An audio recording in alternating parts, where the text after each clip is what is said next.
we would prefer to have a company that gives us more freedom than one that gives us more wealth. And when you realize that, it allows you to have the confidence and the ability to focus on a more specific niche that is a more profitable niche than trying to build a company that's like $100 million company that you have to serve the mass public.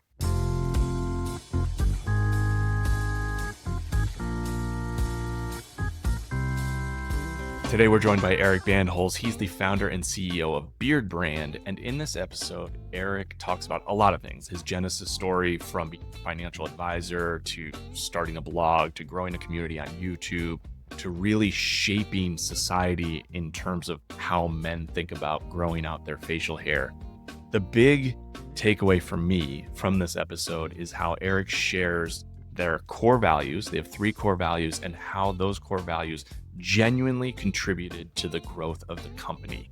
And I think it's a good reminder or kind of a playbook on how to use core values to really grow a company and not just have them because somebody in business school said that you're supposed to have core values and it's just a check the box and it's corporate BS. Eric shares how a strong point of view actually contributes to really everything the brand does and how it helps grow the brand. So this one's a real inspiration. I hope you enjoy. Maybe we just set it off with a quick origin story that you've probably told about 1,400 times. But just give us some context of what is Beardbrand, what's your role, how do you start, and then we'll just take it from there and see where you are on the path. Yeah. So I started Beardbrand back in 20. Really, the idea came about when I used to be a financial advisor working at a mega bank. And this was probably like 2010, 2011. There's a lot of pressure to look a certain way, dress a certain way, act a certain way. And, with good reason. I think people are looking for a little bit of trust within that role. And historically, suits and ties and, the all-American look was kind of how you develop trust with your clients in that space. But I always thought it was kind of weird and arbitrary. Men, genetically speaking, if you do nothing, like beard is the standard default. So you have to actively be anti-beard to kind of maintain this thing. So like from my perspective, like humans, have evolutionarily speaking grown beards. And it seems odd and arbitrary to just trim them off. So it didn't sit right with me. I always felt like I wanted to wear facial hair, wanted to wear a beard, but I always did feel this pressure to look and dress a certain way. And basically what happened is I ended up quitting working at the financial company, started growing my beard out, tried some other businesses on the side, and ended up meeting other guys who were like me that didn't really fit the traditional stereotype of what a bearded guy was. So these would be like doctors, lawyers, entrepreneurs, businessmen, or communicate to urban beardsmen. Those are going to be our audiences. And, so the guys with beards aren't just the musicians and the ZZ Tops and the Duck Dynasty and the, construction workers and kind of like those traditional stereotypes of what a bearded guy was. And we started with like a Tumblr blog, a YouTube channel for the first year, just posting content and writing articles on how to care for your beard, how to grow your beard out, how to, handle it when your wife or your boss or your mom kind of gives you flack for growing out facial hair and ways that you might be able to overcome that. And from there, I was able to convince my business partners, Jeremy and Lindsay, to come on board with Beardbrand, and we decided to spin off the organic content and started offering products, and we started selling with beard oil and mustache wax. And from there, it's been a long journey, a fun journey. We're a bootstrap company, still pretty small, and focus more on building a journey that we enjoy rather than building a mega company that makes a lot of money and leaves me shallow and empty on the inside. So when you say that, like what sucks in your mind that you guys have actively not done because you could, but you don't do it? Yeah, so our core values are freedom, hunger, and trust. And those are really our North Star when making decisions within the company. So one of the things that's important to us is, well, freedom. And when you, from my perspective, when you take debt or when you have outside investors, you are giving up a little bit of freedom. So you no longer are entirely in control of the business and the decisions of the business and doing it for your own benefit. You start to do it for the benefit of, the bankers, or doing it for the benefit of the investors. And I think it's not to disparage anybody who chooses to go down that route, because I think you can build incredible things with incredible partners that allow you to do great things. So, but for me, I didn't like that trade-off of freedom.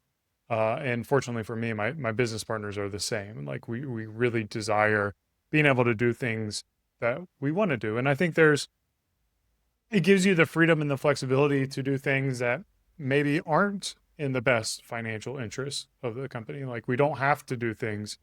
I mean, we do things in the interest of the shareholders, but the shareholders are me and my business partners, and money isn't the only outcome that drives us. So, we got recently sued with an ADA lawsuit a couple of years ago, and most people make the financial decision to settle because it's a lower investment to just settle than to fight it. But, because we tend to be a little more philosophically involved, and the way we look at it is if you settle, you are really encouraging more bad behavior. It makes sense for us to, be as resistant to settling as possible. So we effectively fought that lawsuit a couple of years ago, and it took us about a year and a half, something like that. And then eventually they dropped it because they knew they were going to be not getting anything from us, or if to get something from us, they'd have to take us to court.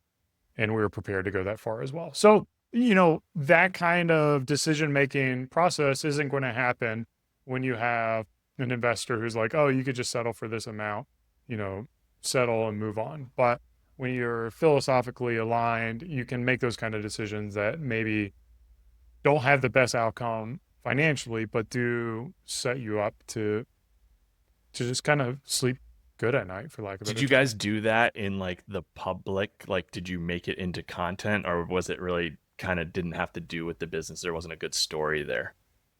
Yeah, I mean, we'll talk about it. We're not shy. I think lawsuits are tricky because you don't want to say something that is going to put you in a position that hurts your ability to defend yourself. So, at the end of the day, the way we build our companies, we want to serve all of our customers. I do believe ADA lawsuits, while there are some valid ones out there, I think a lot of them are more akin to ambulance chasing and, trying to find a situation that doesn't really exist. And we would serve our customer if they email us or if they want to call us. We can help. Like, we want to sell you products. We're not going to make that hard. And we want to make the website to the best of all visitors' processes. But at the end of the day, you've got, 7 billion people out there. There's no way I can accommodate for all 7 billion shoppers out there. And just like, I don't sell women's products, naturally and inherently, the world is has exclusions to it. And that's inevitable. So I'm going like kind of down like my, we're going philosophical for a logic second. brain. You are towing the line, my It's like, friend. where You is are this towing the going? line.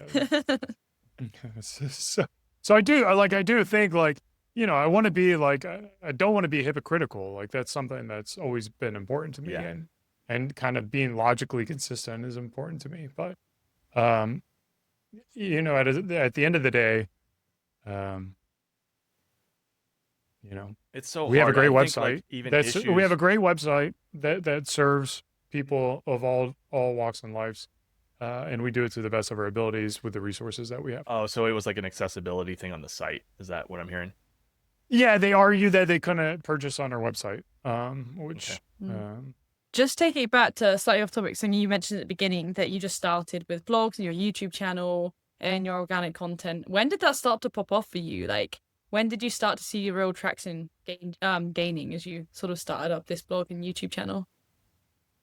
yeah. So I mean, we had success on Tumblr in the early days. We had success on YouTube in the early days. I think for us, success is very relative because we bootstrapped this company. So what that means for me is, especially in the early days, we had more time than money.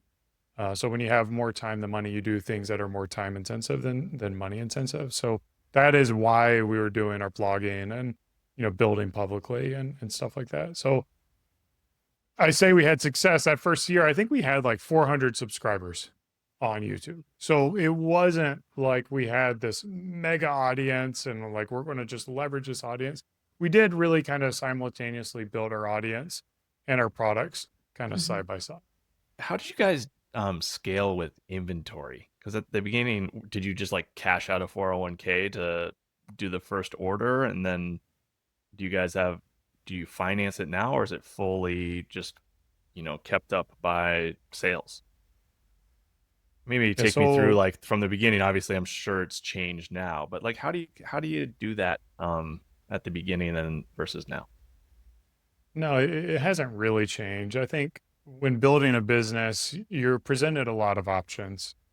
And one of the key decisions that we've made is focusing on our freedom, hunger, and trust, going back to that, and understanding that, we would prefer to have a company that gives us more freedom than one that gives us more wealth.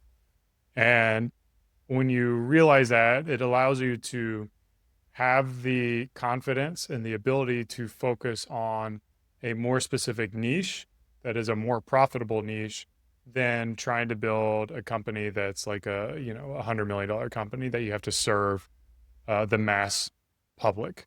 So because of that, we're able to focus on developing great products at a higher price point, and do things in a way that maintain margins. Bummer, because it's like you could, even if you have a relationship with somebody who's not an asshole and that's the person you're doing business with, but then something like that happens, they're just the contract just gets kicked to some other legal department, procurement, whatever, and they don't know you and they don't care. And their job is to get the money. And so, Yeah. it's unfortunate, but you do have to spend time combing through those contracts. I remember I heard a story, knew this brand, God, trashing Target today, but they got distribution in I've Target. got more too. We got distribution in Target, and there was a clause buried into their contract that if they didn't hit their sales thresholds, they had to buy back all the inventory at MSRP. They didn't hit the thresholds. Target enforced it, put them out of business. They're gone. Yeah. It's just crazy. You just got to read the fine print, I guess. But Well, not only that, the thing is, like, we negotiated, like, Lindsay, my business partner, is a great negotiator, and she negotiated very specific things within our contract. And basically, Target was arguing that we had to um, buy back inventory or handle chargebacks or something like that. But according to our contract, if they marked it down, we were not responsible for it. And they literally would not read their own contract. Yep. And they still, because they have boilerplate contracts, they were trying to collect on us. But long story short, Target never paid for about $200,000 of product that they bought from us, and stiffed us $200,000 as a small business. And Yep. wouldn't reply to our emails, wouldn't go. So we asked for arbitration and stuff like that. Target with Beardbrand, they were a great partner until they weren't, and at the very end. And so Yep, had a similar we would have experience. these circular conversations with our buyer. I'm like, this is the conversation we had, copy and paste. And then they're like, give us your most recent contract. I'm like, well, we don't have a recent contract because you didn't renew with us. So like, here's the contract. It goes back like 2 years. And then, yeah, so it was not a fun time, dealing Yeah. with that, where Target's trying to get $200,000 from us. And we're trying to get $200,000 from them. Yeah, it was just not a fun time. Let's flip it. Let's go positive. We got to change the tone here. The what do you think, other than building the brand off of a strong point of view and starting with content first and community first, like what do you think has been critical to the success of the brand and building it into getting to where you are now that you're proud of? I mean, I think what makes, in my opinion, I think Beardbrand's a quite remarkable company with quite remarkable products. We, our tagline is keep on growing, and that's allowed us to, spread a message that's kind of beyond the beard. Like this right here is called the Book of Reminders. It's a little booklet that I wrote that has, the 9 different reminders that I tell myself as I face adversity. And none of this is about growing a beard. It's about growth and becoming a better version of yourself and kind of working through issues. And we sell this book, but we also, for certain periods of time, will include it in orders free of charge. And the people who will get this and they're at a point in their life where that messaging can resonate with the adversity they're facing have shared just great emotional things. Like, for instance, I had one person who I think they were in a, now this was years ago that the story was told to me, so I may be misremembering it, but had a terrible accident where basically they were in a car wreck and their wife and kids died and they didn't. And just dealing with that grief and that guilt. And in the Book of Reminders is one of the reminders is like things that happened in the past are in the past, and it's okay to leave them in the past, and it's important to focus on the present. Like in this moment right now, you are not that person who was in the wreck. And she talked about how it was her husband, he remarried to her, and how that book, the Book of Reminders for him, was a very remarkable reminder. And it's stuff like that makes me proud to do the things that we're doing, and I think sets the brand apart, because we're not just focused on pushing products and moving products, but we are focused on helping the man love the person looking back at them in the mirror. And we believe that when this person loves himself, that they can become better husbands, better partners, better fathers, better stewards of the community. And through more of a grassroots effort, we're going to make the world a better place, rather than most people who focus on like a top down, like political vote our way to success. And personally, I believe that society is as good or bad as it is based on the individuals within that society. So if we can help level up those individuals, we will make the world a better place. And that's kind of what's driving us at Beardbrand, and how we're trying to make our impact on the world. God, Eric, what's going through my head is, how do you take that as a, visionary leader, super, like, can articulate that really, really well? How does somebody bring that through into the culture of their company and because I'm just thinking about companies that are larger, and I have a few in mind. I'm just like, there's no way they could pull off that richness, that authenticity, and bring it through down to, a book that they throw into some orders sometimes, like, because it would never make it to that point. But it also, if it did, it would probably get so cut up by paper cuts and people trying to put their stamp on it that it would lose all its soul. Is there anything that Yeah, comes I to mean, mind? I think there's no one is going to have the audacity that a founder is going to have. And I think Elon Musk is a great example of a person who's willing to push the conventional norms. The Cybertruck being a great example. Like that truck should not exist like, if that was designed by committee or like personnel, if it didn't come from him, it would just be like a ho-hum, truck. And it's not to say it's a great performer or it's a great move or anything, but it exists. It happened. And I do think, it makes sense to try to create a culture that is able to take risk. And there's certainly people who can do that and people who can't do that. So how I do it from a tactical standpoint is in the interview process. One of the early stages is we say our core values are freedom, hunger, and trust. Tell me what those values mean to you. And so like from the get-go, one, we're setting the expectation and the that we are a core values driven company. And then we see how those core values represent, them and their beliefs of that.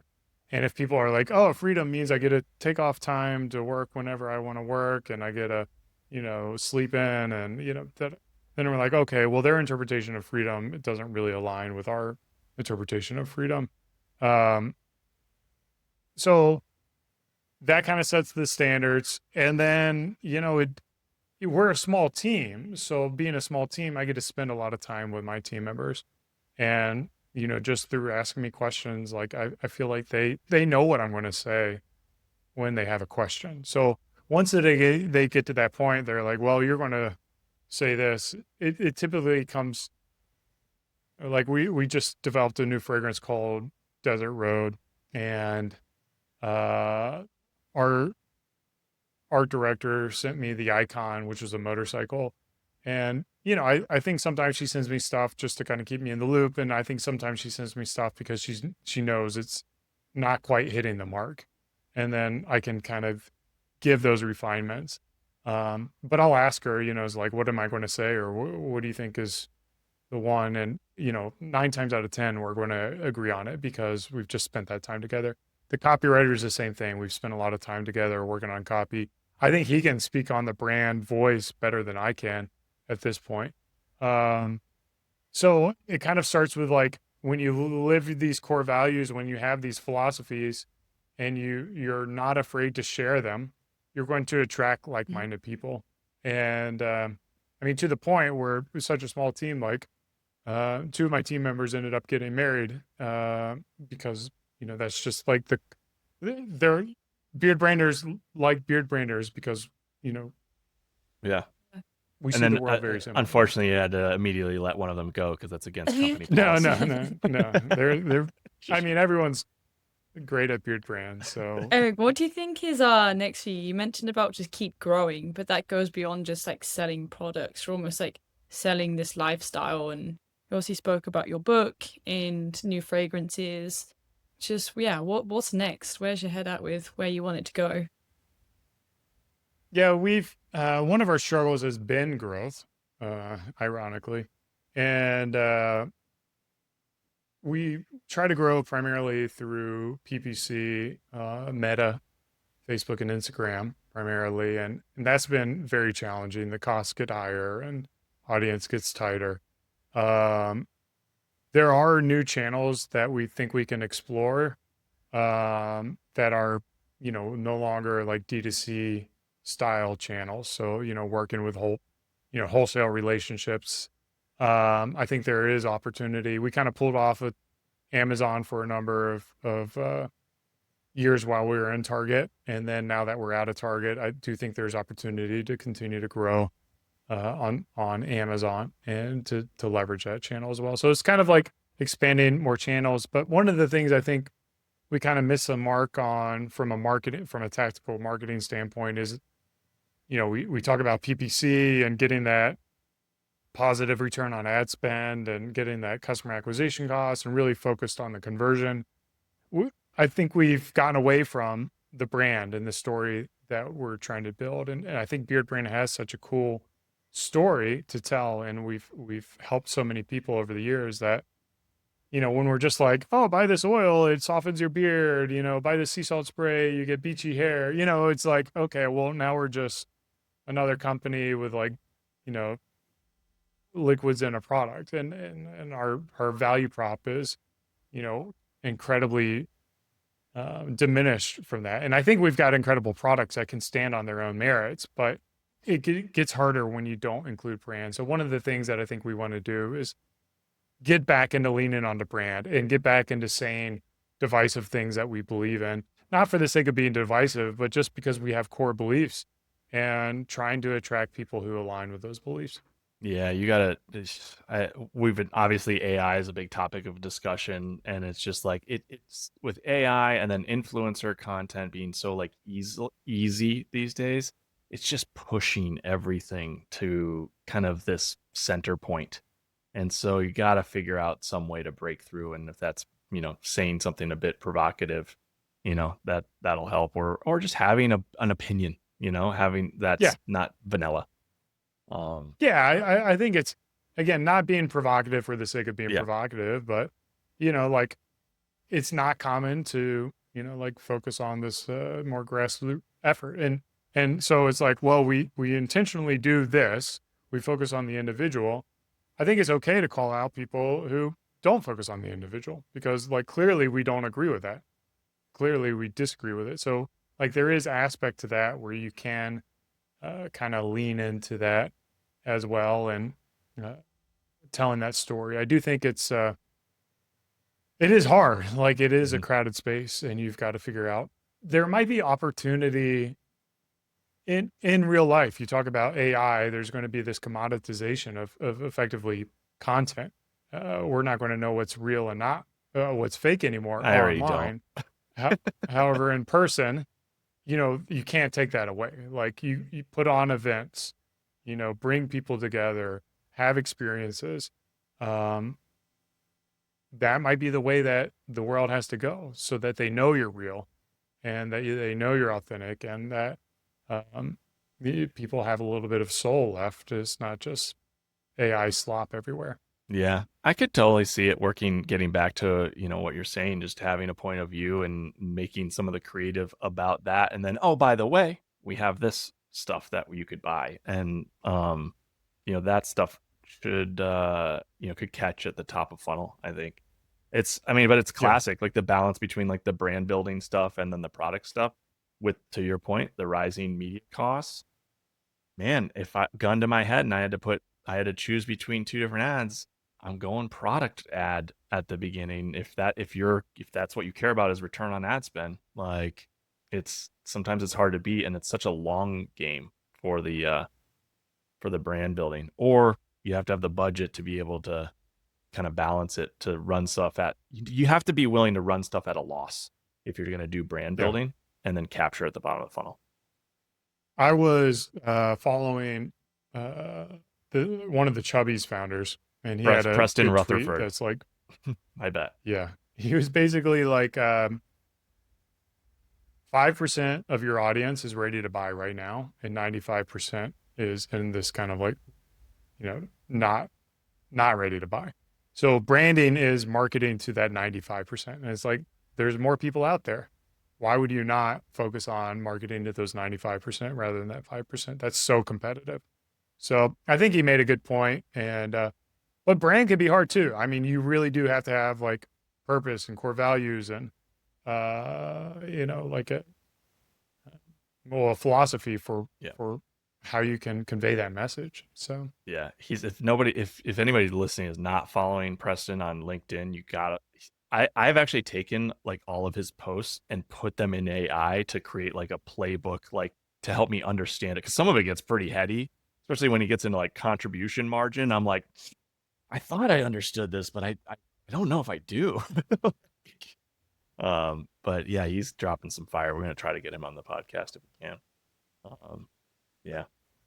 Oh man, got to get you off LinkedIn though, man. Yeah, where the worst thing you said where are all the kids all today? interview. Where are all the kids today? Everybody's on X. Oh, we gotta go on X. Controversial though. Everybody's Controversial.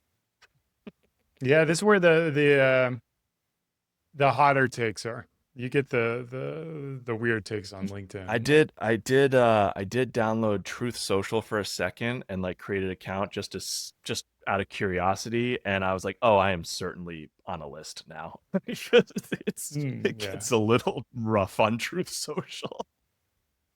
Yeah, any of the echo chambers you got to stay off of, like Blue Sky, Truth, Gab. X is nice because you pretty much have both sides on there. Not to turn this into a political podcast, but it's certainly not. I am very like kind of in the middle on here, but it's like I was fact checking somebody who had like posted a thing that Trump posted. I'm like, no way he said that. I'm like, I got to go to the source. I'm like, oh yeah, he said that. Oh yeah. Yep. Okay. All right. All right. We're living in strange times, and I mean, I think there might even be like some marketing, lessons in this, because I feel like the days of politicians speaking in their typical like robotic, like ambiguous world is no longer effective. Yeah. It seems like direct communication that is provocative and calls people out seems to resonate with our audience. What that says about society, I don't really know. It's not a point about that, but it does kind of show an indication that, like there's a market for that style of communication. Yeah. Yeah. Our podcast is in its infancy, but it's like there's this recurring theme when we talk to brands, even in the first, half dozen episodes here, that just like, hey, you don't need everything to be polished and super brandy. And actually, our highest performing stuff is definitely not, which, kind of hurts us on the inside because we're a creative agency that likes to make stuff that's really polished. Although we have seen a great success in a mix of that, because I think that there is a place for polished stuff, particularly at the bottom of the funnel, where people want to feel that, oh, this brand is legit. But I think it just falls right in line with what's working in politics too. Is like you have to at least appear like you tell it like it is, whether you're being honest or not, who knows? But again, Yeah, it's interesting times, interesting times. Yeah, let's just leave it at that. You Eric, don't man, want my takes. yeah. Listen, let's just steer away from that minefield. Man, I want to be respectful of your time. Any other advice or stuff that we should have asked you, or Zoe, if you got one in the chamber, fire away. Like, No, I anything think else? CJ, you really did steal my question. That is, if you could go back again, like what would be the three main things? Which you did mainly touch on a lot of them. But yeah, I guess just one point of advice that you would give someone: start a scale up brand. They're coming to market for the first time. They're trying to get in retail. What would be one of your biggest takeaways? Yeah, I mean, so the advice I have for companies kind of depends on the stage they're at. If they haven't gotten any traction yet, I think the major mistake most people make for early brands is they overthink it, they overprepare it, they focus too much on their business plan. It needs to just be on action. You got to recognize, again, going back to what I said earlier, is your job as a founder and owner is to identify problems, prioritize those problems, and then solve those problems. So in the early days, your number one problem is ignorance towards your brand. So as much time as possible needs to be go into solving that problem. As you get larger and you have solved that problem, you're going to find you have operational problems. So it's like, we've got all these people who want to buy our products, but we can't get the products to them. So then you can start focusing on those problems. I do think another mistake that I made, and probably a lot of other entrepreneurs make, is in the hiring process. I think hiring is a very hard process, especially for entrepreneurs who want to create products, tell stories. There needs to be a system behind it. We leverage top grading or elements of top grading, which is basically every step of the interview process, you let your candidates know that you're going to be doing a reference check. You'll ask questions about, like, your past supervisor, John Doe. When we call him up, how is he going to describe you? So you're asking questions in the position of something, and then you call up John Doe and you ask those questions.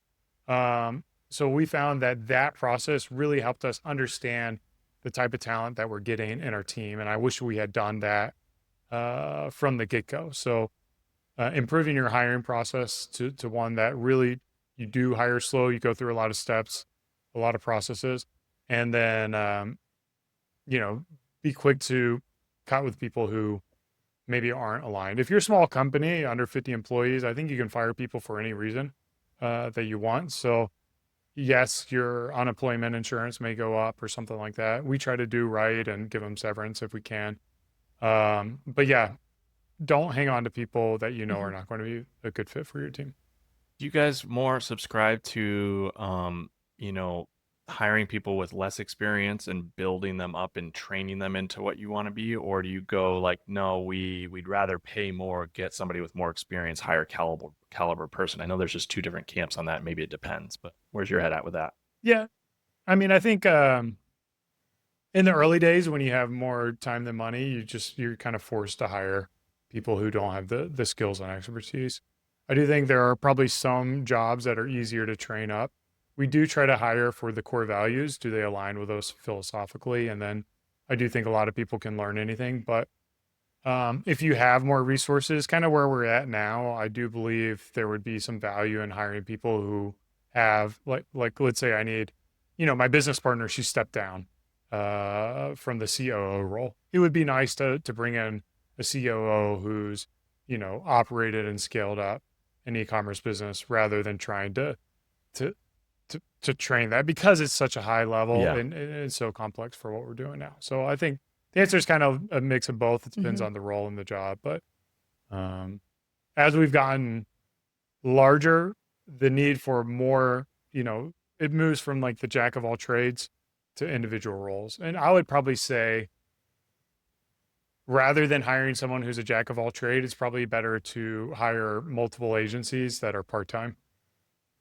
Would be my recommendation. How do you balance, you said you obviously take a lot of time hiring very talented and creative people. How do you balance when you're such a small company, when you hire such talented and enthusiastic people, but allowing them to also grow versus like bringing on more people into the agency? Because there's that tension point between like, okay, we're growing, we could hire somebody else, or we could let our current talent grow within that role. Yeah, I mean, I would not claim to be an excellent person when it comes to management of team.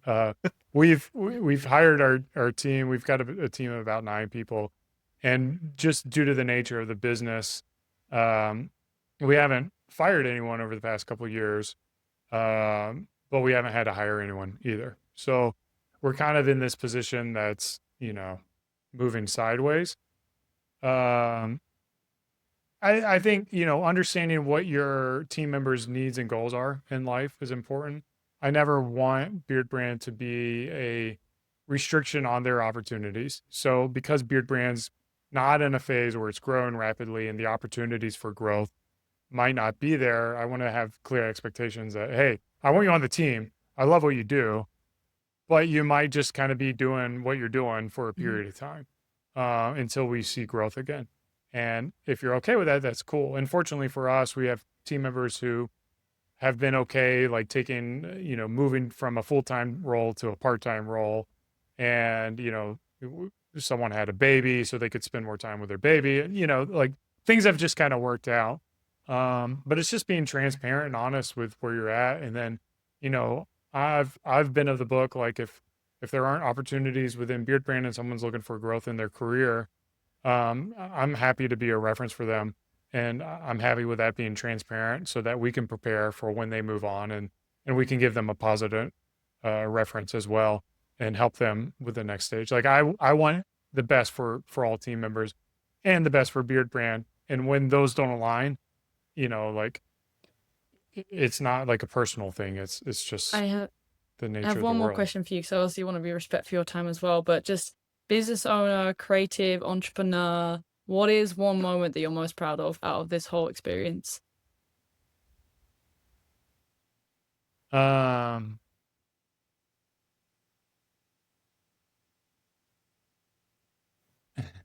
I have a lot of things that are notable that I've experienced in the course of I building guess this asking you to business. pick one was a little bit of a harsh question. Yeah, I mean, I could ramble on for a while, and I'm trying to think of like, one that makes me seem humble, and then not too No, brag. Just brag. braggadocious. Yeah. But I do think effectively changing the perception of acceptability of growing facial hair in the environment, and obviously I can't take entire full credit to that, but Beardbrand, we built an audience of 2 million subscribers on YouTube, on our big channel, a couple 100,000 on a small channel. Our social media has 100,000 followers. and the messaging that we've had and the resources that we've had certainly have inspired people to grow and care for their beards in ways that they might not have. And I do think at the end of the day, we started off as a battle to change the way society views beardsmen. And I think we did that. I think there is nobody going into a corporate environment who feels pressure that they can't grow facial hair if they don't want to. And that was not the case when we started growing the company. And I think while we can't take 100% responsibility for that, I would like to say that we did play a part in that. Yeah. Kudos to you, man. Yeah, it's impressive. Okay, last question. One of the ways that we just like to end is, what question do you have that we can go help answer? Meaning, like, what's keeping you up at night that we can go find an expert on and interview essentially on your behalf to try to help untangle that question? I want to say I know everything. Humble, Eric. But I have humble. a pretty clear. I've been in the game a long time, so I kind of know the things that we need to do and how we need to do it. We're going to try to get into some products that are information based. So, understanding how to sell those, the value add, the conversion, how do you deliver it in a way that your customers love the product is going to be something that I could probably pick somebody's brain on. Oh, cool. And that's, you don't have to give away your whole strategy there, but are you envisioning that that's tied into the physical products as well, right? Kind of the same playbook as, yesteryear of providing value through content and community, and there's a halo effect to the physical stuff. Yeah. I'd say that's probably pretty accurate. But yeah, focusing on not giving away products. Like we give away content on our blog and our newsletter, but actually selling products that people would pay for and buy that are digital. Yeah, super interesting. Yeah, that's a good question, because what does that look like in the age of AI? I don't know. I do know, like, Digital Marketer, which I was a big fan of, up and coming learning, like, they shuttered it. They just said, we're done. And the open letter from Ryan Deiss was, AI makes it too easy. We're basically irrelevant. So I was like, whoa, that was pretty crazy. But yeah, that's a good one. The schools of the world, with the SKOL, like, what's going on with that? That could be an interesting thing to go look into. Cool, man. Any questions for us? Otherwise, thank you for coming on. No, it's good to chat again. Hopefully I'll see you again in the Beardbrand Barbershop. For sure. I'll be there. I'm working on it. Not a beard. I unfortunately don't have that ability, but it's coming about time. Might come in for the big Well, shot. yeah, if you want to we do a lot of major transformations and reactions from people. That's our style now. So if you want to get a reaction from your family and cut it all off, we can make that happen. Will you help me lose like 20 pounds too? I mean, I can give you my plan. So you do know it all. I do know it. Yeah.